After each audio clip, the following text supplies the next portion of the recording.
Buenas noches, queridos todos. Vamos a iniciar este encuentro en el nombre del Padre y del Hijo y del Espíritu Santo. Amén.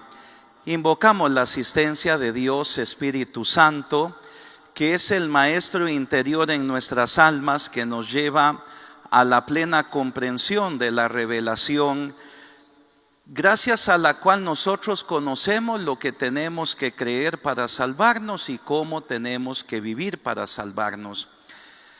Que Dios Espíritu Santo, infundido en nuestras almas por el bautismo y que viene de modos nuevos tantas veces en nuestras vidas, suscite en nosotros la inteligencia espiritual para poder acercarnos a este misterio de fe que hoy nos congrega, la asunción de la Santísima Virgen María en cuerpo y alma al cielo.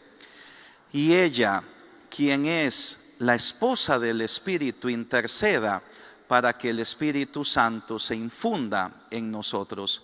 Dios te salve María, llena eres de gracia, el Señor es contigo, bendita tú eres entre todas las mujeres, y bendito es el fruto de tu vientre Jesús. Santa María, Madre de Dios, ruega por nosotros pecadores, ahora y en la hora de nuestra muerte. Amén.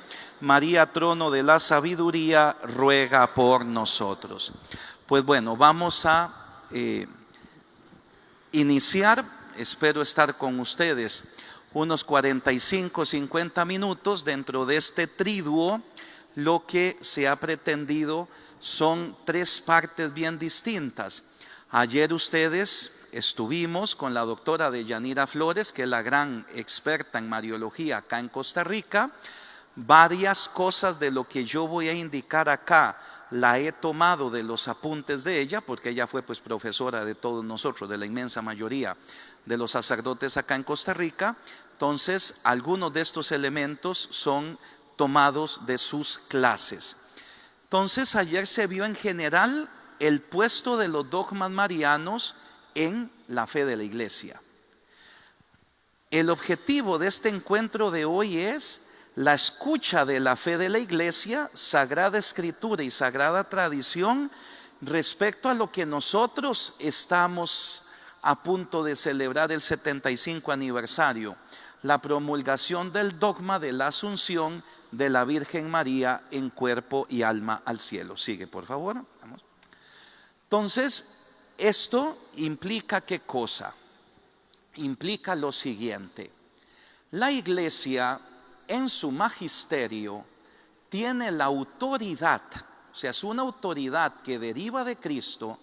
Es la autoridad, el poder de las llaves que nuestro Señor le dio a sus apóstoles de atar y desatar. Es la autoridad que la Iglesia tiene en su magisterio, que es la persona del Papa en comunión con los obispos católicos del mundo.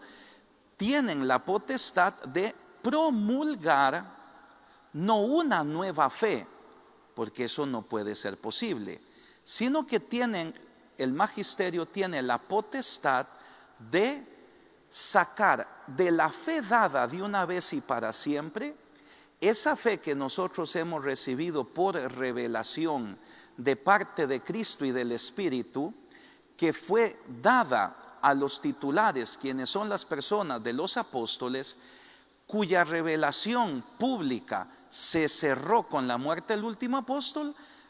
Los obispos, el magisterio de la Iglesia, el Papa en unión con los obispos, tienen la potestad de determinar una verdad de fe en sentido estricto, que no es una fe diversa de la que nuestro Señor transmitió, sino que estaba implícita en aquello que Jesús y el Espíritu transmitieron como verdad de salvación. Una de estas verdades es este dogma que nosotros vamos a adentrarnos en la Escritura y en la tradición para ver su fundamento. Por tanto, lo primero que deseo compartir con ustedes simplemente es lo siguiente: la Iglesia tiene la autoridad de formular en sentido estricto verdades de fe, que no son una fe distinta a lo que nuestro Señor nos transmitió, sino que son verdades que hubo un tiempo en el que estuvieron implícitas y por cuestiones circunstanciales ahora se hacen explícitas. Muy bien. Lo segundo, toda verdad de fe evidentemente tiene que tener una base en la revelación, toda. O sea, toda verdad de fe necesita ¿qué cosa? Necesita fundarse sobre la revelación. Y aquí es donde les invito a dar un paso que no es tan sencillo de dar. Cuando se habla de revelación, que es ese acto de la condescendencia divina, a través del cual Dios se quita el velo de su rostro y se muestra, ese acto a través del cual Dios a nosotros nos habla como amigos, ese acto a través del cual Dios se da a conocer para que yo pueda entrar en comunión con Él, es un solo acto en dos modalidades. La palabra de Dios revelada tiene una dimensión primero oral y después escrita. Y aquí, en este dogma, es fundamental que nos demos cuenta de la dimensión oral de la palabra de Dios, ya que la Sagrada Escritura a nosotros no nos dice nada del final de la Santísima Virgen María. Por eso es importante que como católicos nosotros recordemos lo que es verdad de fe para nosotros. La Iglesia nos saca la certeza de todo aquello que cree solamente de la Sagrada Escritura. Repito, la Iglesia nos saca solamente de la Sagrada Escritura la certeza de todo aquello que cree, sino que la Iglesia también considera la palabra de Dios oral, que es la sagrada tradición, como esto, palabra de Dios. Y hay cantidades de elementos en nuestra fe que nosotros los recibimos por tradición, los creemos por tradición, los creemos porque han subsistido oralmente en la predicación de los apóstoles y de los sucesores de los apóstoles, quienes son los señores obispos. Cantidades de cosas, digo algunas. Por ejemplo, el bautismo de los niños, sacramento de la confirmación, el culto a las imágenes, el culto a los mártires.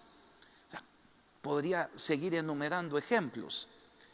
La vida consagrada como camino de perfección, distintas instituciones eclesiales, es decir, cantidades de elementos que nosotros asumimos no porque se hallen explícitamente en la Sagrada Escritura, sino porque la Iglesia los vivió, ya que se encontraban en la predicación apostólica que la Iglesia ha recibido siempre por sucesión de los obispos.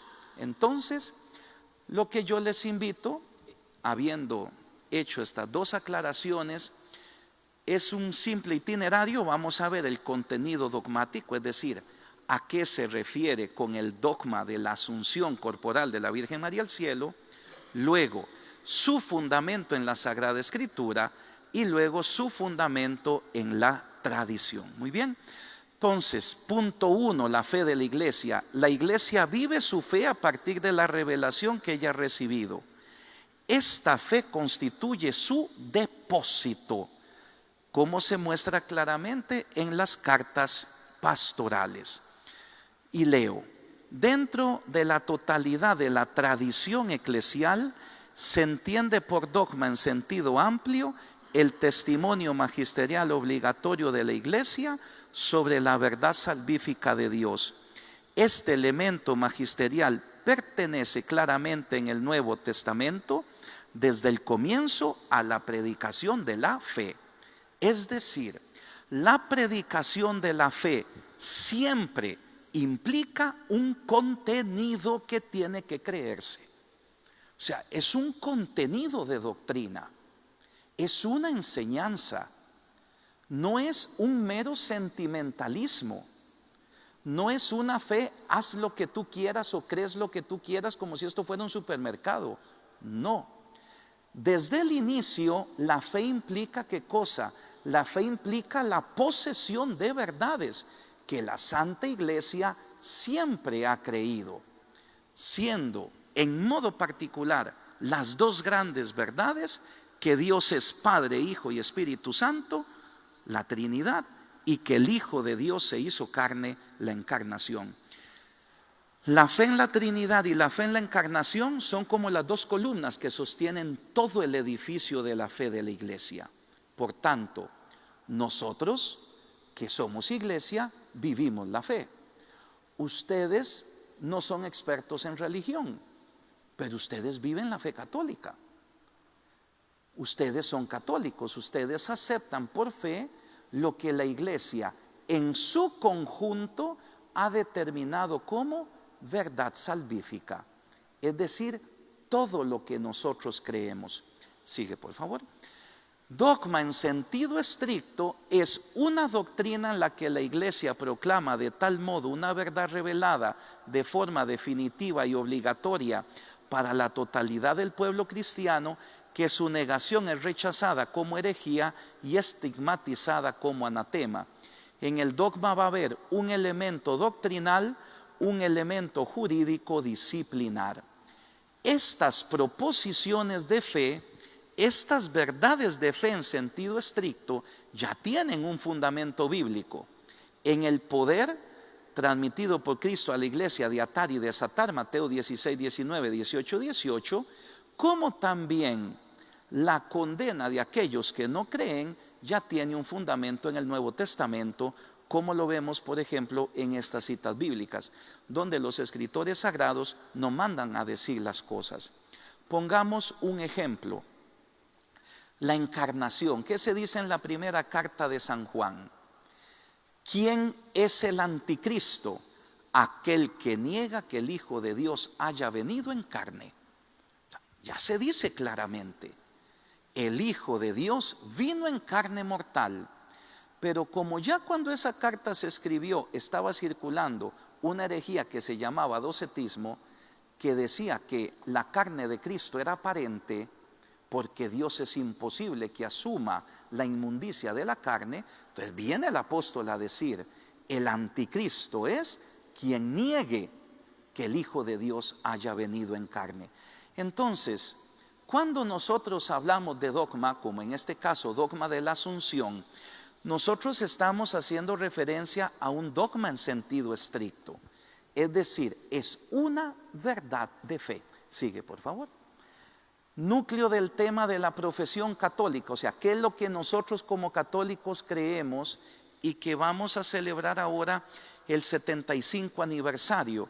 La Santísima Virgen María fue asunta en cuerpo y alma al cielo al llegar el término de su vida terrena. O sea, esto es lo que nosotros creemos. Para nosotros es de fe, para nosotros es revelado que la Santísima Virgen María, terminado el curso de su vida terrena, fue tomada por Dios para sí. Eso es lo que nosotros creemos. Así como creemos que ella es inmaculada en su concepción, así como creemos que ella es virgen antes del parto, durante el parto y después del parto, así como creemos que ella es madre de Dios. O sea, son verdades que pertenecen a una verdad más amplia, que es la fe de toda la Iglesia católica. Entonces, aquí estamos nosotros con una verdad revelada por Dios. Revelada por Dios. Oiga, pero es que no se encuentra en la Escritura. Sí, no se encuentra en la Escritura explícitamente, como tantas cosas de nuestra fe explícitamente no se encuentran en la Sagrada Escritura, porque han sido transmitidas por tradición, que es también palabra de Dios. ¿Cuál es el documento magisterial esencial al respecto? O sea, ¿cuál fue el documento? Porque la fe necesita documentos. O sea, la fe para que pueda darse un dogma en sentido estricto, se necesita que la persona se confronte con los documentos en los cuales esta fe está versada, esta fe está expresada. El documento es la Constitución Apostólica Munificentissimus Deus del 1 de noviembre de 1950. Este documento define solemnemente, es decir, de un modo infalible como dogma de fe, que María Santísima ha sido asunta en cuerpo y alma al cielo. Es decir, para que un dogma en sentido estricto venga promulgado, se necesita o una afirmación conciliar, o sea que el Papa haya llamado a concilio a la Iglesia y en un concilio se dé la promulgación dogmática de una verdad de fe, o bien que el Papa con su propia autoridad, hablando como el maestro del mundo cristiano, siempre referido a una materia de fe y de moral, públicamente y con la voluntad de determinar dicha verdad, promulga un documento. En este caso es esa Constitución que fue firmada hace 75 años. Muy bien, sigue por favor. Veamos el contenido esencial de dicha Constitución, porque si no, no se va a entender el elemento bíblico patrístico. Aquí solamente menciono, porque si no se nos va el tiempo. O sea, en esta Constitución, que es el documento en el que fue promulgada la fe, primero el Papa lo que va a hacer es enfatizar los privilegios de la Santísima Virgen María en el plan divino de la salvación. Dice el Papa, llevó a cabo el designio de su providencia de tal modo que resplandecieran en perfecta armonía los privilegios y prerrogativas con los que con suma liberalidad la ha colmado. Y ya viene, pone el elemento temporal. En nuestro tiempo ha sido mostrado sin duda más claramente el privilegio de la asunción corporal al cielo de la Virgen Madre de Dios María. O sea, es decir, el Papa, en este caso, ejerciendo la autoridad magisterial suprema, dice, llegó el tiempo de que lo que antes estaba implícito, ahora se haga explícito. Que lo que antes se tenía como una cuestión de devoción, ahora sea una cuestión dogmática de fe. Es decir, donde todo bautizado tiene que asentir, bautizado católico, tiene que asentir a esa verdad. Sigue, por favor. Importantísimo, el dogma de la Inmaculada Concepción preparó el de la Asunción. Los dogmas marianos, lo vimos ayer, esos dogmas marianos tienen un camino y tienen un camino lógico. El primero, el más importante, la prerrogativa fundamental es que la Santísima Virgen María es Madre de Dios. O sea, este es su principal título, esta es su principal gloria, el ser Madre del Hijo de Dios, el hecho de que Dios en su seno santísimo encarnase a su Hijo y que su Hijo naciese hombre de ella. Entonces, porque ella es Madre de Dios, esto implicó un privilegio particular, virgen antes del parto, durante el parto y después del parto, para indicar qué cosa, que Jesús es nacido de una madre virgen. El dogma de la virginidad está puesto al servicio de la divinidad del Hijo. Pero posteriormente, siglos después, conforme la Iglesia fue creciendo en el conocimiento de la revelación, conforme el pueblo cristiano fue expresando su fe, se llegó a comprender mejor lo que dice Lucas en su evangelio por boca del ángel: llena de gracia, el Señor está contigo. Esta palabra, gracia, una palabra muy difícil, todo ese conjunto en el idioma original, simplemente enfatizo lo siguiente: esa palabra gracia implicaba en ella un don tan grande de santidad implicaba en ella que le había sido dado desde el primer momento de su concepción tal grado de participación con la naturaleza divina, que entonces la iglesia la proclamó inmaculada en su concepción. Y el ser ella inmaculada en su concepción, es decir, al no tener la Santísima Virgen María ningún comercio con el pecado, ninguno, al no poder reclamar el maligno nada de ella, porque en ella, por un singular privilegio de Dios, porque Dios así lo quiso, lo que cada uno de nosotros, cuando le viene infundida el alma, que es el pecado original, en ella no lo hubo. Y por tanto, si en ella no hubo la causa de la muerte, no hubo la causa de que tuviese que morir como castigo por el pecado, se fue pensando entonces, unas décadas después, que ella tenía que ser asunta en cuerpo al cielo. No como todos los bienaventurados que solamente están en el cielo con su alma, sino que también con su cuerpo. Por eso bien menciona el Papa que fue el dogma de la Inmaculada Concepción el que preparó el de la Asunción. Estos dos privilegios están estrechamente unidos entre sí.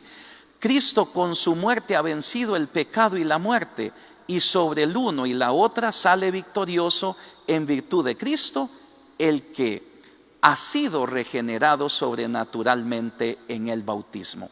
Pero por ley general Dios no quiere conceder a los justos el pleno efecto de esta victoria sobre la muerte, sino hasta que llegue el final de los tiempos. Por eso también los cuerpos de los justos después de la muerte se disuelven, y solamente en el último día se reunirá cada uno con su propia alma gloriosa. Pero de esta ley general Dios quiso exceptuar a la Beata Virgen María.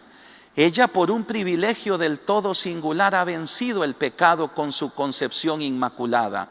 Por eso no fue sujeta a la ley de permanecer en la corrupción del sepulcro, ni tuvo que esperar la redención de su cuerpo hasta el final del mundo. ¿Sigue?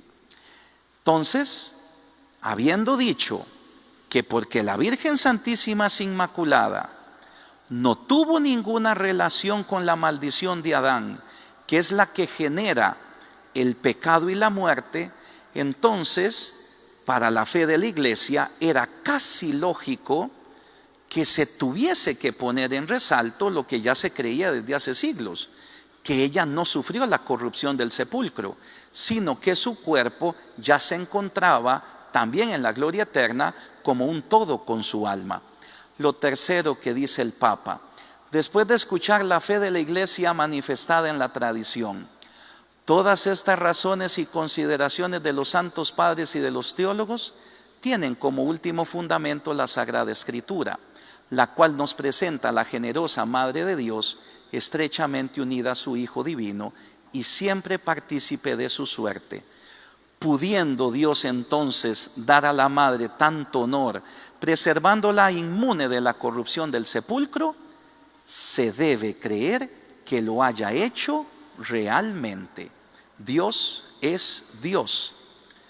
Este es el argumento por el cual la Santísima Virgen María, la Iglesia la proclama inmaculada. Dios quiso que la madre de su Hijo no tuviese comercio con el pecado.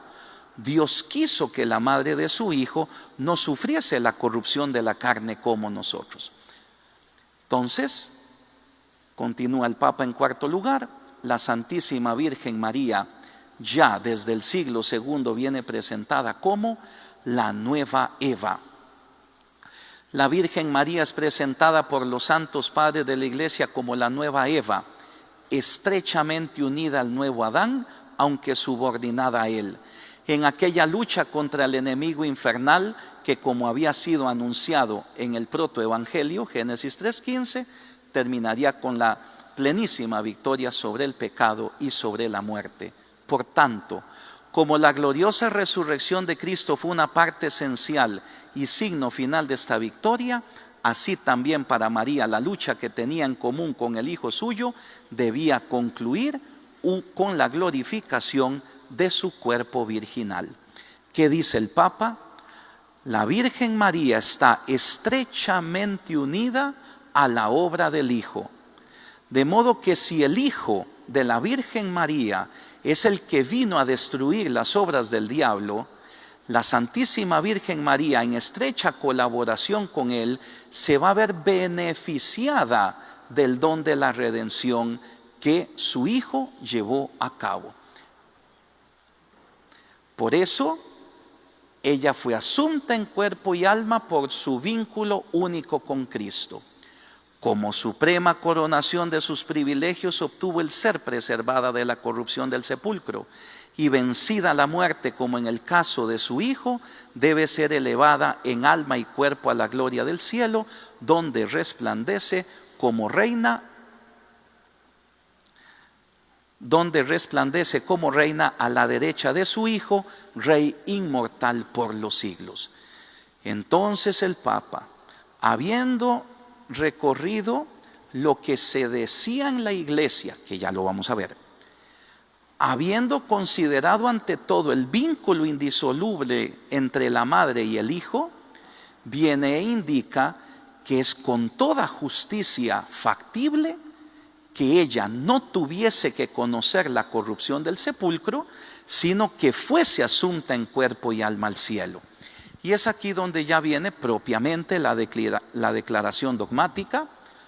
Por tanto, con la autoridad de nuestro Señor Jesucristo, de los bienaventurados apóstoles Pedro y Pablo, y con la nuestra, pronunciamos, declaramos y definimos ser dogma de revelación divina que la Inmaculada Madre de Dios y siempre Virgen María, cumplido el curso de su vida terrena, fue asunta en cuerpo y alma a la gloria celestial.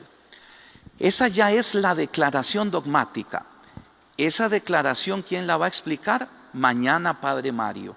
Yo lo que he hecho en estos minutos es simplemente contextualizar lo que es este dogma. Lo podemos ver del siguiente modo.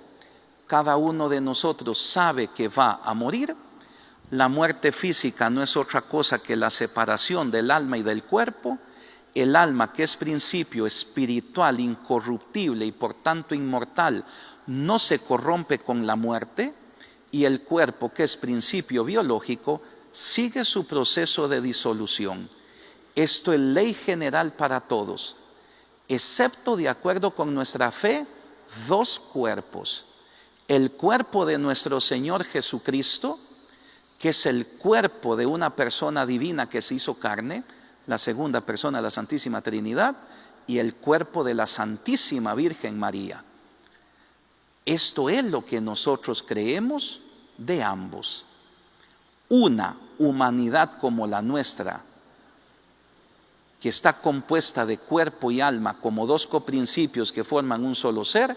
Una humanidad como la nuestra se halla íncita en el seno de la Trinidad, la de nuestro Señor Jesucristo, y una humanidad como la nuestra, ya como persona humana, ya se halla en el cielo.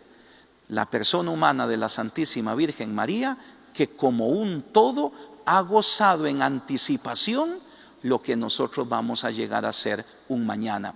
Y por eso este dogma es el que a nosotros nos llena de tanta esperanza, porque como en tantas ocasiones me han escuchado, todo lo que la iglesia predica de la Virgen María, lo terminamos predicando de nosotros mismos. Y si no lo tiene ella, tampoco lo tengo yo. Si no lo tiene ella, tampoco lo tengo yo. Porque la Virgen en sus dogmas lo que hace es hacer resplandecer el hombre nuevo que sale de la pila bautismal, el hombre nuevo que sale del costado abierto de Cristo, que es el hombre ya completamente transformado por la gracia. Nosotros tendremos que esperarnos hasta el final de los tiempos para gozar en plenitud de esa salvación que no solamente atañe el alma sino al cuerpo. La Santísima Virgen María no. Ella, desde el momento mismo en el que Dios determinó el final de su curso terreno. Sigue, por favor. Sigue, sigue, sigue. Para atrás. Entonces, veamos el fundamento bíblico.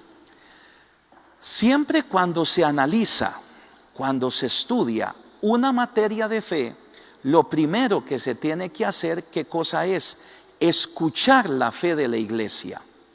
¿Y cómo escuchamos nosotros la fe de la iglesia? La escuchamos en la revelación.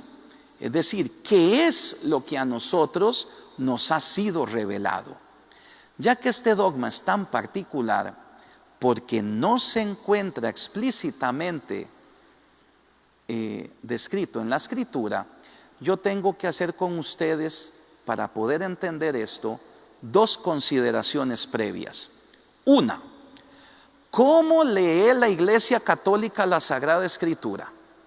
Esto es fundamental, porque si yo esto no lo acepto, entonces no voy a aceptar los pocos elementos de la Sagrada Escritura sobre los que la Iglesia se apoya en su argumentación. O sea, nosotros no leemos la Escritura como si cada uno de nosotros fuésemos la instancia suprema de interpretación. No, ni un obispo singularmente puede hacer eso. La Iglesia lee la Sagrada Escritura conforme en tres criterios. Aquí están, para los que quieran ver el documento dogmático de la Dei Verbum número 12, y en el Catecismo de la Iglesia Católica, numerales 111, 114. Sigue la otra, por favor. ¿Cuáles son esos tres criterios? Hay que prestar gran atención al contenido y a la unidad de toda la Sagrada Escritura. Cristo es el centro de la Escritura. Hay que leer la Escritura en la tradición viva de toda la iglesia, porque la tradición es la memoria viva de la palabra de Dios, y hay que estar atento a la analogía de la fe, es decir, las verdades de la fe se cohesionan entre sí. Cuando yo ya conozco esto, ya yo puedo adentrarme en por qué la iglesia menciona que la Virgen María fue asunta en cuerpo y alma al cielo. ¿Por qué la Virgen María fue inmaculada en su concepción? ¿Por qué?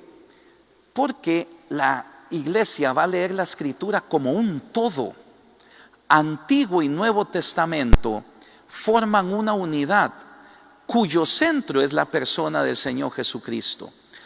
Toda la historia del Antiguo Testamento es precisamente la historia que permite la aparición del Hijo de Dios encarnado, y todo el Nuevo Testamento es la continuación de esa historia iniciada en el Antiguo Testamento, pero ya llevada a plenitud por el Tríduo Pascual de Cristo, gracias al cual nosotros somos salvados.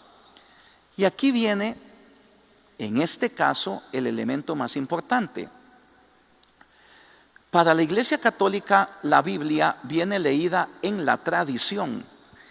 Y aquí no hay tiempo mucho de explicar qué es la tradición. La tradición es palabra de Dios, pero es oral. Cuando yo digo palabra escrita, es oral, ¿dónde la tengo yo? ¿Dónde la consigo? ¿Cómo entro yo en contacto con ella? Eso se llaman, queridos hermanos y hermanas, testigos de la tradición o monumentos de la tradición.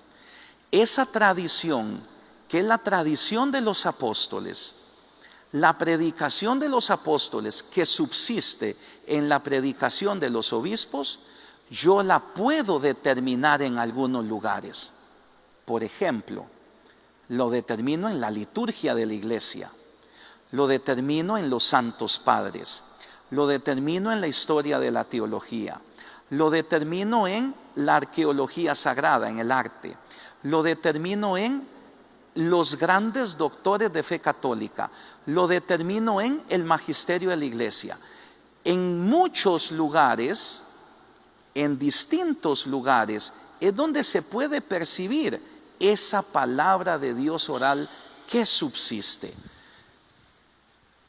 Y nosotros vamos a ver cómo, en el caso de la Virgen María asunta en cuerpo y alma al cielo, hay dos testigos de tradición: la liturgia y los santos padres.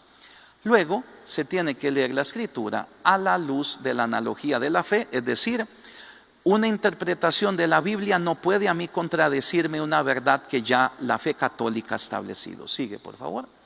Luego, brevísimamente, para poder entender esto, hay que ver también la cuestión de los distintos sentidos de la Sagrada Escritura. Es decir, yo tengo el libro de la Escritura, pero la Sagrada Escritura, para yo poder acceder a su significado, tengo que acercármele de distintos modos. Uno, aquí enfatizo solamente dos, uno es el literal, es decir, la materialidad de las palabras. Por ejemplo, por poner un ejemplo, primera carta a los Corintios capítulo 15, versículo del 1 al 3. Cristo murió y fue sepultado. Cristo resucitó y se apareció a sus apóstoles. Eso es una declaración literal. Literal. Nosotros creemos Cristo murió y resucitó. Pero yo no puedo aplicar a toda la lectura de la Sagrada Escritura la literalidad. Porque, por ejemplo, todos aquí estuviéramos mancos o ciegos. Si tu mano te es ocasión de pecado, córtatela. Si tu ojo te es ocasión de pecado, sácatelo. Entonces, ¿puedo yo leer ese texto literal? No, primero que estaría manco y sin ojo sería yo.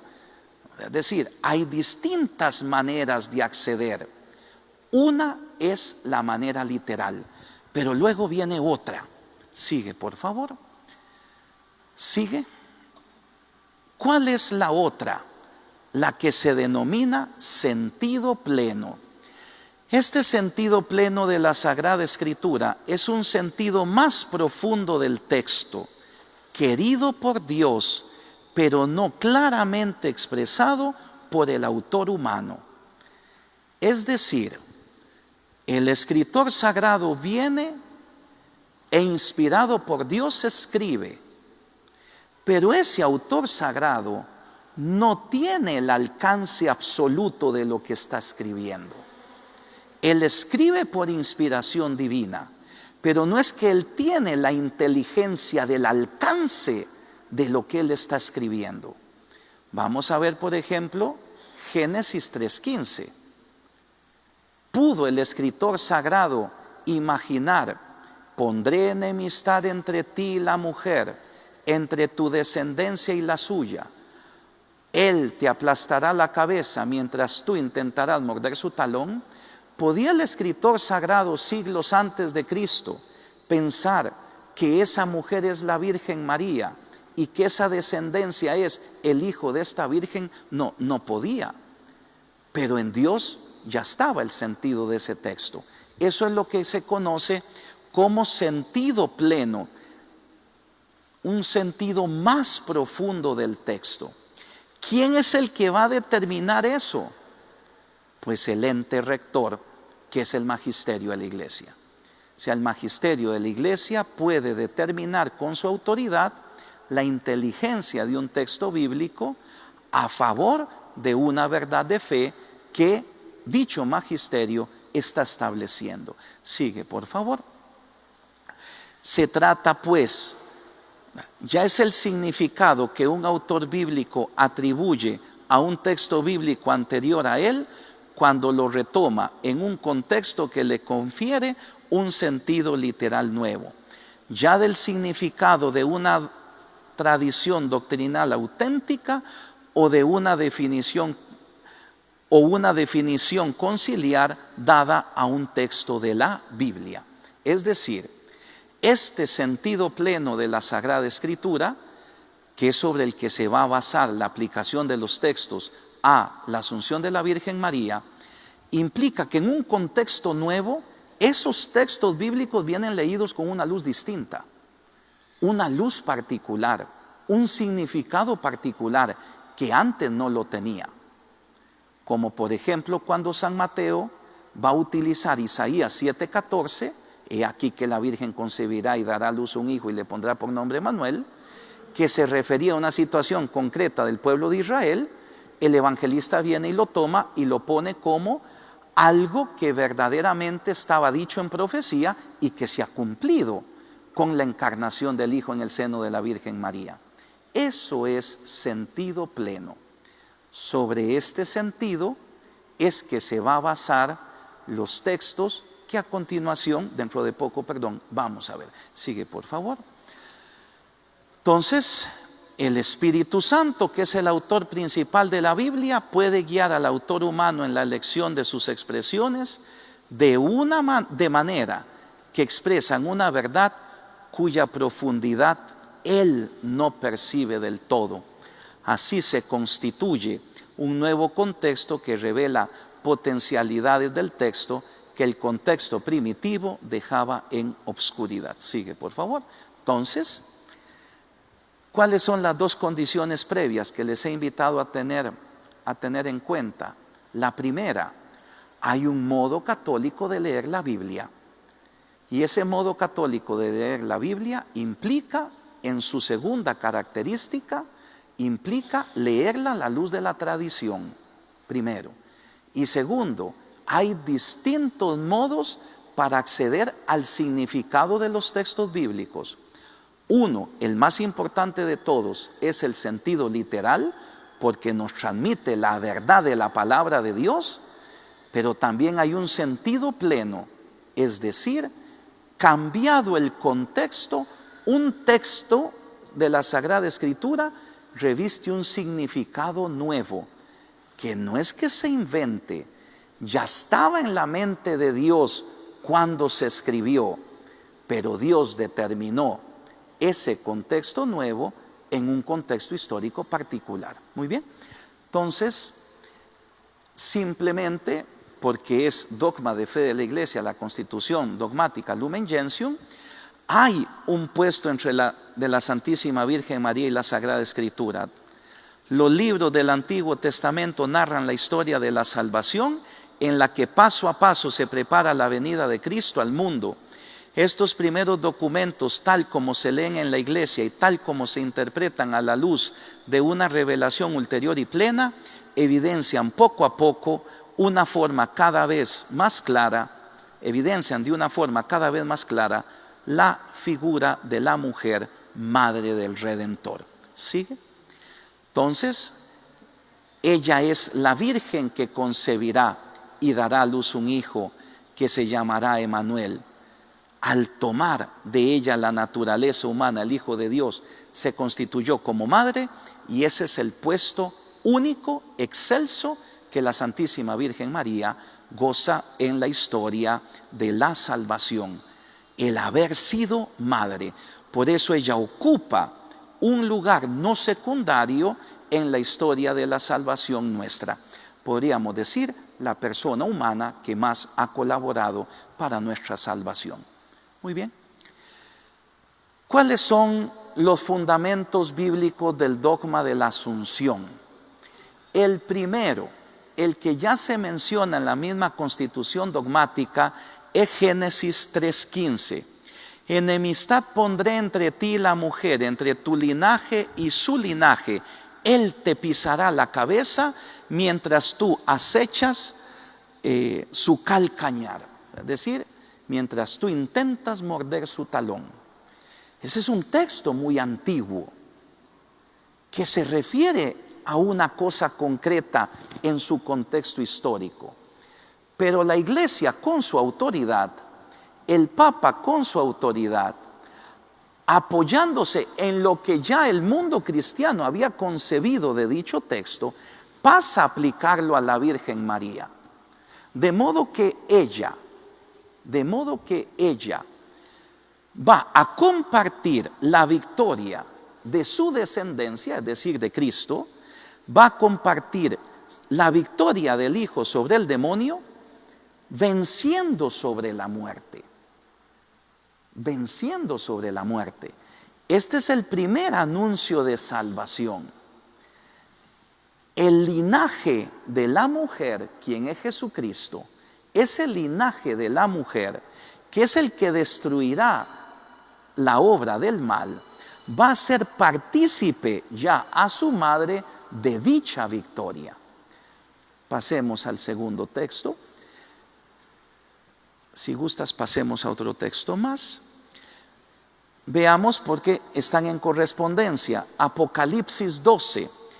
Apareció en el cielo un signo sorprendente, una mujer vestida de sol con la luna bajo sus pies y tocada con una corona de 12 estrellas. En la tradición de la iglesia, a partir del siglo V, hubo autores que identificaron a esta mujer con la Virgen María, aunque la exégesis común dice que esa mujer es la misma iglesia. Sin embargo, apoyándose en ese texto, vemos lo mismo. La victoria de la mujer del Apocalipsis implica de modo implícito la victoria sobre la muerte de la que el diablo es autor. Entonces, al inicio de la Sagrada Escritura y al final de la Sagrada Escritura, nosotros tenemos una mujer. Una mujer abre la historia de la salvación al engendrar un hijo, y una mujer al final de los tiempos viene presentada como la que da una descendencia que va a destruir la potencia del dragón. Pues bien, no es la mujer la que triunfa, es su descendencia. Pero en ambos textos, ¿qué cosa leyó la iglesia? Esta mujer se beneficia de la victoria de su hijo sobre la potencia del mal. Sea en el Génesis, sea en el Apocalipsis, es lo mismo. Ella comparte la victoria del hijo. El hijo suyo es el que venció y ella viene hecha partícipe de esa salvación. Vuelve para atrás, Ariel, por favor. Tenemos otros dos textos. Bueno, el otro texto del Antiguo Testamento, que es Éxodo 20:12. Honra a tu padre y a tu madre para que se prolonguen tus días sobre la tierra que Yahvé tu Dios te va a dar. Y enseña el Papa Pío XII en esa misma constitución dogmática: siendo nuestro Redentor hijo de María, como observador fidelísimo de la ley divina, ciertamente no podía menos de honrar, además de su Padre eterno, a su Madre queridísima. Luego, pudiendo adornarla de tan grande honor como el de preservarla inmune de la corrupción del sepulcro, debe creerse que realmente lo hizo. O sea, sobre ese texto, el cuarto mandamiento, dice el Papa, el mismo Hijo de Dios lo cumplió con su madre. ¿Podía honrarla con eso? Claro que podía honrarla con ese privilegio, que su cuerpo no conociera la corrupción. Entonces debe creerse. Y luego pasamos al texto de los textos a este respecto, que es Lucas 1:28. Cuando entró, le dijo el ángel: alégrate, llena de gracia, el Señor está contigo. No tenemos tiempo para explicar lo que significa esto. Que aquí nosotros en castellano tenemos 3 palabras y en el idioma original del Evangelio es una sola. Llena de gracia implica ¿qué cosa? Lo digo con las siguientes palabras. La Santísima Virgen María ha recibido de Dios más gracia que todos los ángeles juntos y todos los hombres juntos. Ahora, ¿qué es la gracia? La gracia es aquello que Dios crea en el alma humana cuando la persona está en comunión con Él, que lo hace participar de la naturaleza divina. La gracia es una cosa que Dios crea en el alma de nosotros. Es un don, es un regalo. Esa gracia viene creada cuando el Espíritu Santo viene infundido en nuestras almas. Y la gracia, ya que nos viene dada, cada uno de nosotros es como un contenedor. Y si cada uno de nosotros va a sacar agua al río, yo puedo ir con un vaso, con un litro, con un galón, con una pichinga, con un estañón.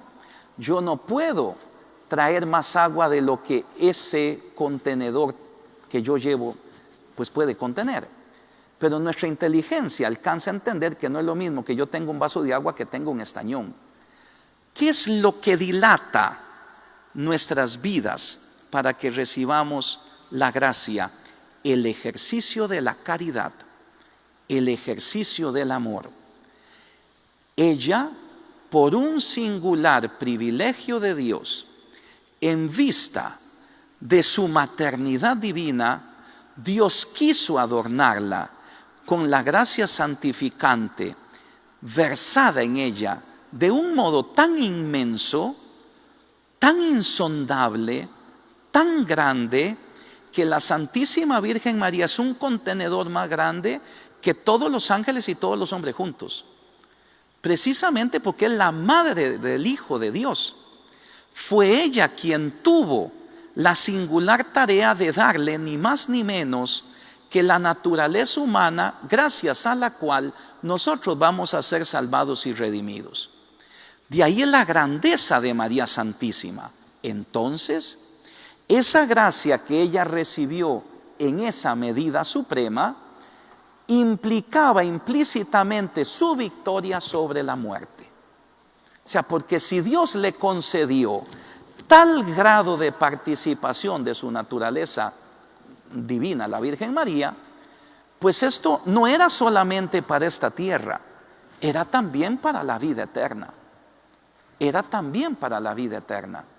Por eso, queridos hermanos, hermanas, en estos textos, ¿qué es lo que nosotros vemos? Vemos que la victoria del Hijo de ella sobre el maligno implicaba una participación de su victoria sobre la muerte, y que la plenitud de la gracia que ella recibió implicaba ya un vencer a la muerte misma, porque aquella a la que le fue dada la gracia de un modo tan insondable no tenía que conocer la punición del pecado, que es precisamente la corrupción de nuestros cuerpos, es decir, la muerte física. Sigue, por favor, y sigue, por favor. Muy bien. Tenemos otros dos textos particulares, Romanos 6:8 y 2 Timoteo 2:10-12. Si hemos muerto con Cristo, creemos que también viviremos con Él. Nadie tuvo mayor vinculación con Jesús como su madre. Por tanto, nadie puede tener una vinculación más grande con su victoria como ella. Y luego, así que todo lo soporto por los elegidos, para que también ellos alcancen la salvación y la gloria eterna que está en Cristo Jesús. Es cierta esta afirmación: si hemos muerto con Él, viviremos también con Él. Si nos mantenemos firmes, también reinaremos con Él. Es decir, ¿quién fue la que participó de modo más íntimo en la muerte del Hijo? O sea, ¿quién fue la que estuvo al pie de la cruz? Ella. ¿Quién fue la que tuvo que sufrir de modo más íntimo la muerte del Hijo? Es pues la madre que lo dio a luz. Eso lo entiende cualquier madre humana. Cuanto más en María Santísima, cuyo amor era totalmente amor de caridad en el más alto grado. Ella fue la que más participó de la muerte del Hijo, entonces ella es también la que reinará con Él de modo más insondable. Sigue, por favor. Muy bien, simplemente concluimos esta parte. La Sagrada Escritura no alude nada en referencia a la Virgen María, sino que la Iglesia toma en un sentido nuevo textos para aplicarlos a lo que ella, la Iglesia, cree que María Santísima fue asunta en cuerpo y alma al cielo. Sigue, por favor. Ahora vienen los fundamentos de tradición, pero ya van a ser las 8 de la noche. Entonces, la tradición, como les he indicado ya varias veces, es la palabra de Dios en su modalidad oral. Esa palabra de Dios subsiste en la predicación de los obispos, y esa palabra de Dios oral ha quedado testimoniada en distintos elementos o monumentos.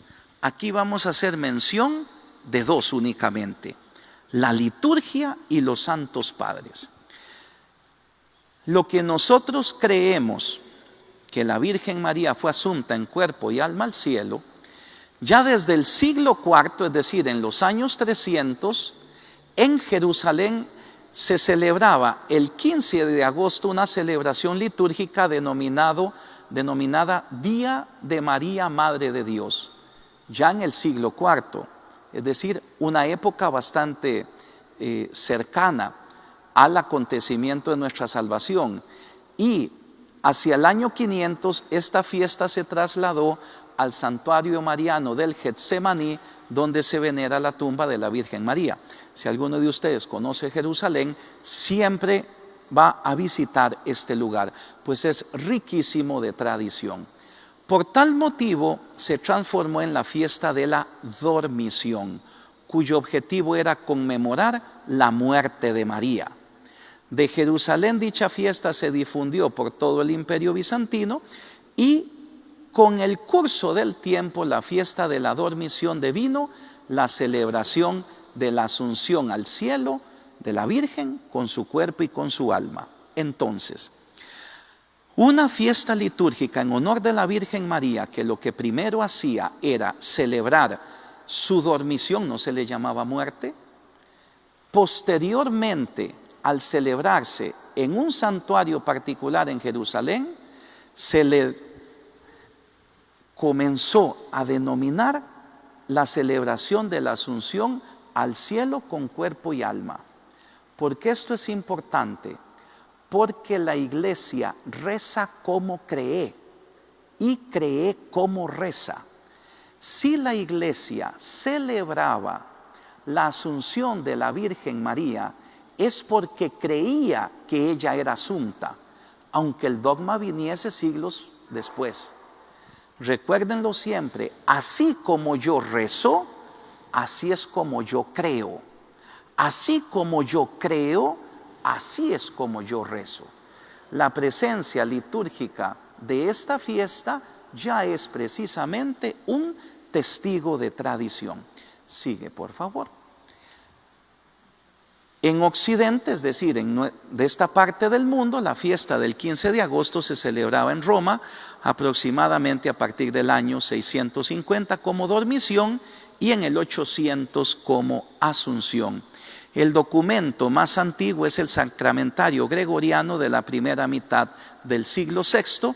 En él se afirma la asunción corporal de María al cielo. Ven, o sea, aquí hay un testigo de tradición, porque esto no se inventa.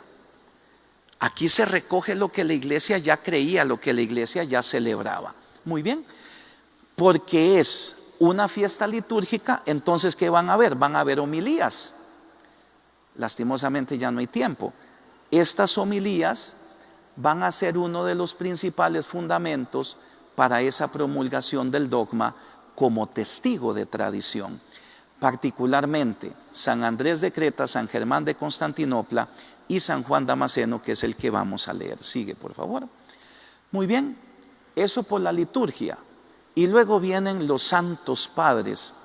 Rápidamente, ¿quiénes son estos santos padres? Son aquellos escritores eclesiales de los que la iglesia ha reconocido su santidad, en primer lugar, su antigüedad, su ortodoxia y su santidad. Son aquellos que en los primeros siglos del cristianismo, por su santidad de vida, por su ortodoxia de doctrina y por su cercanía con el acontecimiento Jesucristo, la iglesia los toma como padres en la fe. El primer padre del que se tiene noticia, muerto en el año 403, es San Epifanio. Sigue, por favor. Leamos lo que dice Epifanio, que es muy bonito. Imagínense esto escrito pues siglo IV. Pero a algunos les parece que nos engañamos, pues buscan en las escrituras las huellas de esto y no encuentran ni la muerte de María y ni siquiera si murió o si fuese o no sepultada. Pues cuando Juan emprendió el viaje a Asia no dice en ninguna parte que hubiese llevado consigo a la Santa Virgen. Y sobre ella la escritura simplemente calla debido a lo grande de la maravilla para no causar en los hombres un mayor estupor. Yo no me atrevo a opinar, sino reflexionando me pregunto en silencio, ¿por qué no sé dónde podremos encontrar vestigios de aquella santa bienaventurada?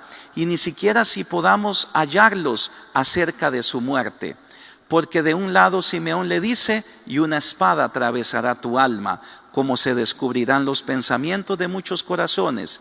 Y de otro lado el Apocalipsis de Juan habla de que el dragón puso acechanzas contra el varón que ella había concebido, y que a ella se le dieron las alas del águila, y que fue arrebatada al desierto para que el dragón no la alcanzase. Esto pudo realizarse en ella, pero yo no puedo afirmarlo del todo, ni afirmo que permaneció inmortal, ni puedo estar seguro que murió. Porque la escritura se ha elevado sobre la mente humana y lo ha dejado incierto, tratando de un vaso eximio y honorable, para que no pueda alguno aventurar opiniones sobre lo que toca su cuerpo. Si ella murió, no lo sabemos, pero si ella fue sepultada, no tuvo relaciones carnales de ningún modo.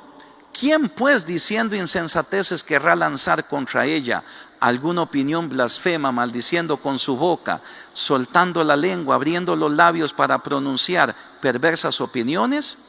Es mejor pensar de ella cosas insultantes en lugar de alabarla y glorificarla, y ultrajar a la Santa Virgen en vez de honrar este vaso honorable.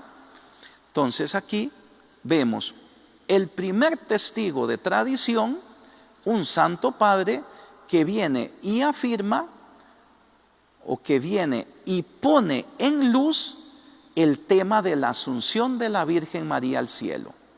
Él mismo lo dice, la escritura no dice nada, pero se puede pensar que sí ocurrió. Sigue, por favor.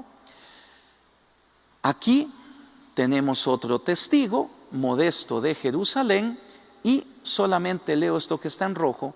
Los maestros que fueron puestos por la gracia divina del Espíritu Santísimo al frente de la iglesia de Cristo nuestro Dios, y por la misma gracia corroborados laudablemente, se echaron a volar como en un carro guiado por caballos de fuego solar, colocándola en una altura que supera toda inmensidad, en una morada que está por encima de las potencias celestiales, en una gloria incomprensible para los espirituales que sobre ella contemplan el misterio divino e inefable, al hablar de ella y de Cristo, nuestro Salvador, de ella nacido.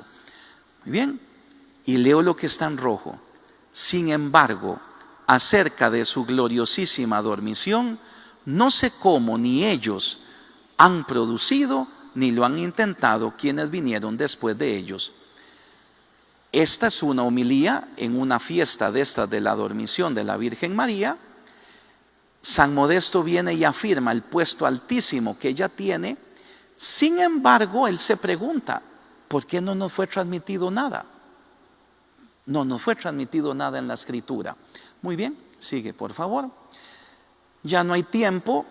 Los otros dos grandes gigantes son San Germán de Constantinopla y San Andrés de Creta, que tienen homilías respecto a la dormición de la Virgen María, pero sí quisiera leer con ustedes a San Juan Damasceno, uno de los santos padres más importantes. Dice: hoy la ciudad viviente de Dios ha sido transferida de la Jerusalén terrena a la celestial. Era conveniente que aquella que había albergado en su seno al Dios Verbo fuera recibida en la habitación de su Hijo.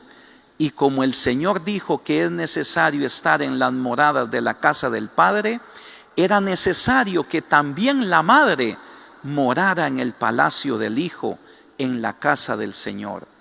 Era conveniente que aquella que en el momento del parto conservó intacta su virginidad, también después de la muerte permaneciese incorrupta en el cuerpo. Era conveniente que aquella que vio a su Hijo pender de la cruz y soportó los dolores que no había tenido en el momento del parto, como una espada en el corazón, lo contemplase sentado a la derecha del Padre. Uno de los textos más hermosos, San Juan Damasceno, uno de los padres más importantes. Tu alma no bajó a los infiernos, tu carne no vio la corrupción, tu cuerpo inmaculado y del todo puro no permaneció en la tierra, sino que tú más bien estás sentada sobre el trono en el reino celeste como reina, señora, dominadora, madre de Dios, la verdadera generatriz de Dios, asumida al cielo. Muy bien, esta era la exposición que yo tenía para ustedes. Ya me pasé 5 minutos, simplemente hacemos una brevísima síntesis. ¿Qué es lo que nosotros creemos? Con base en lo que la iglesia a nosotros nos enseña, que la madre del Hijo de Dios está con su cuerpo en la gloria eterna, a diferencia de todos los demás. Ella, con la plenitud de su naturaleza humana, alma y cuerpo, contempla en visión beatífica única la esencia divina. Eso es lo que nosotros creemos. ¿Por qué lo creemos? Porque la iglesia con su autoridad lo ha determinado. ¿Y por qué la iglesia puede determinar esto? Por el poder que Cristo le dio de atar y desatar, y porque el magisterio de la iglesia, es decir, el Papa en comunión con los obispos, ha determinado que esto es una verdad revelada por Dios. Toda verdad revelada por Dios necesita basarse en la revelación.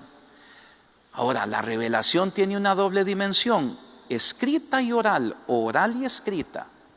¿En la Sagrada Escritura aparece este dogma? No, no aparece. Entonces, los textos bíblicos con los que la iglesia se apoya, la iglesia los está utilizando en un sentido pleno, en un sentido nuevo. Y hemos visto particularmente Génesis 3:15 y Apocalipsis 1 del 1 al 14. Ahí hemos visto cómo la mujer que ha dado a luz un hijo, que es el que derrota al demonio, ya comparte la victoria de ese hijo suyo sobre su propia muerte.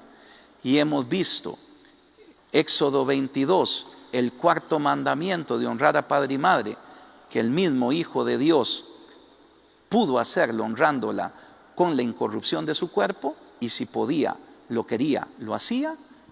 Luego hemos visto el texto particularísimo de Lucas 1:28, llena de gracia, esa gracia que ella disfrutó desde el primer momento de su concepción, era no solamente para el arco de su vida terrena, sino para que también al final su cuerpo santísimo, que no tuvo ningún comercio con el pecado, fuese tomado por Dios para sí, elevada a la gloria celeste. Eso a nivel de escritura. Y a nivel de la tradición, las fiestas litúrgicas y las homilías que los obispos hacían en ocasión de esa fiesta, y hemos visto pues algunos textos en los que se asegura ya por parte de eximios pastores que ella no conoció la corrupción de la carne. Esto para nosotros es revelado por Dios, y es lo que yo tenía que transmitirles a ustedes hoy. Dios mediante, mañana el padre Mario, que él es licenciado en Mariología por el Marianum de Roma, va a compartir con ustedes lo que este dogma significa. Yo tenía solamente que acercarlos a los datos de la escritura y de la tradición. Espero en Dios haberlo cumplido. De pie, por favor. Dios te salve María, llena eres de gracia, el Señor es contigo. Bendita tú eres entre todas las mujeres y bendito es el fruto de tu vientre Jesús. Santa María, Madre de Dios, ruega por nosotros pecadores, ahora y en la hora de nuestra muerte. Amén.